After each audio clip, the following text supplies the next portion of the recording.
Texas, of course, the battleground for Republicans and for Ted Cruz, where we're told that voting is very, very heavy, at least judging from 2008 comparisons. Now, I know 2008 we had fewer people than we do now, but they are noticing very busy activity at precincts, and we do have record numbers of those who voted very early, about 700,000 of them.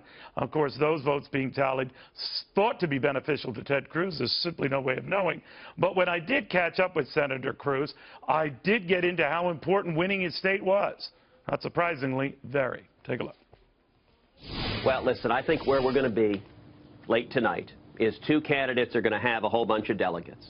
Donald Trump's going to have a whole bunch of delegates. I'm going to have a whole bunch of delegates. Everyone else is going to be way, way down. And if that Do you happens, think you're going to finish this night with more delegates than Marco Rubio?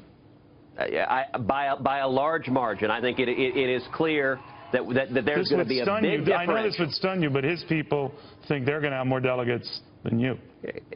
Well, I know you'd be shocked to know that his media team may be spinning you, but no one looking at the numbers believes that, and we'll see tomorrow morning. Right. We will see. Let me say this, Neil. Let me say this, Neil.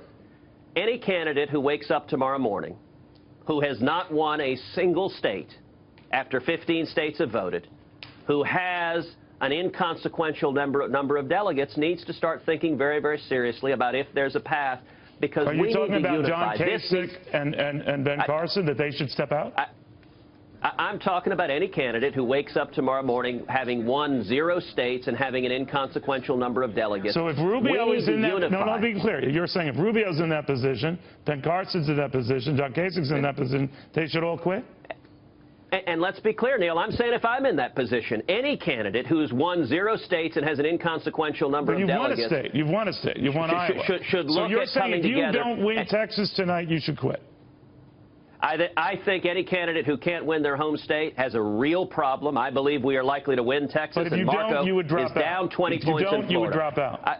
It would be a real problem if you don't win your home state. But here's the important point, Neil. Yeah. We need to get this one-on-one. Because one-on-one, not only do I beat Donald Trump, I beat him by a big margin, by 16 points, 56-40. Donald benefits from the field being fractured. So if we end up tomorrow morning with him having a bunch of delegates, me having a bunch of delegates, and everyone else way, way behind, we need to come together and unify and recognize that Donald Trump would be a disaster for our party and the country. And if we stand together, we can and will beat him in the primary, and then we will beat Hillary Clinton in the general. And, Neil, as president, I will repeal every word of Obamacare. I will adopt a simple flat tax. We'll abolish the IRS. We'll stop amnesty. And all of that together will bring back millions of high-paying jobs. We'll raise wages, and young people will be coming out of school with 2, 3, 4, 5 job offers. We can do this if we simply stand together. All right, then let me ask you about the tone of this race of late. Senator John McCain, the latest to say he didn't like this nasty tit-for-tat between Marco Rubio, talking about hand sizes and all this other stuff, and that it demeaned the process, and that the Rubio people say just having fun, they're getting into the guy's face.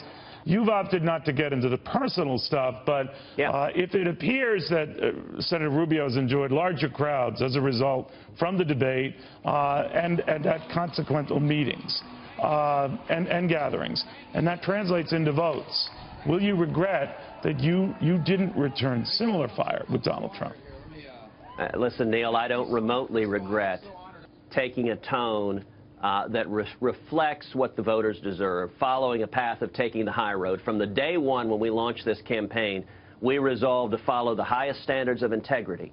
And so throughout this campaign, when others have attacked, when others have insulted, when others have gone to the mud and into the gutter, I haven't responded in kind. You're right. Yes, you have. Donald and Marco come on, Senator, you have. When you infer that Donald Trump might have mob ties, and that's why he's not releasing his taxes, that's kind of throwing mud. Actually, to be clear, it is not. Many media entities have reported that Donald had extensive business dealings with the mob. In the general, I promise you, CNN's reported that, ABC's reported that, the Washington Post, S&A Concrete helped build Trump Plaza condos. That is a factual matter. S&A Concrete was owned by the two of the heads of the 5 New York crime families, including Fat Tony Salerno, serving 100 years in prison right now. That is a fact and a matter of public record.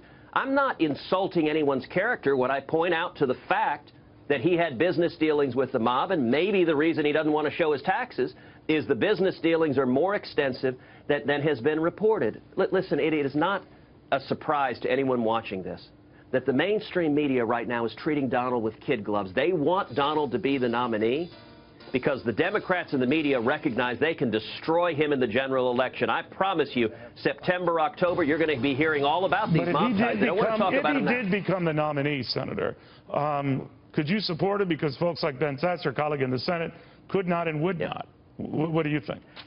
Neil, I have said very clearly I will support the Republican nominee, whoever he is. But I believe if we nominate him, we are likely headed towards electoral disaster. Then what if Donald Trump came back to you, because he speaks favorably on your intellect, and he came back to you and said, you know, you're just the guy I need on my ticket to calm people down about me. Would Ted Cruz entertain being Donald Trump's running mate?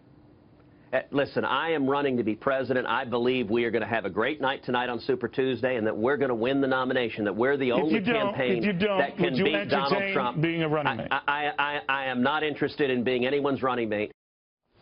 All right, you heard it from Ted Cruz. He's going to win Texas, said he's not interested in being, well, presumably that man's running mate. I'm talking about Donald Trump. Chris Christie speaking with him. He's been traveling all of these states that are up for grabs actually over the next few weeks, not only the Super Tuesday states where 595 Republican delegates are at stake, but going on to the winner-take-all states in a couple of weeks like Florida, and of course we have the big battle in Ohio. But maybe that is the ticket right there. Hard to say.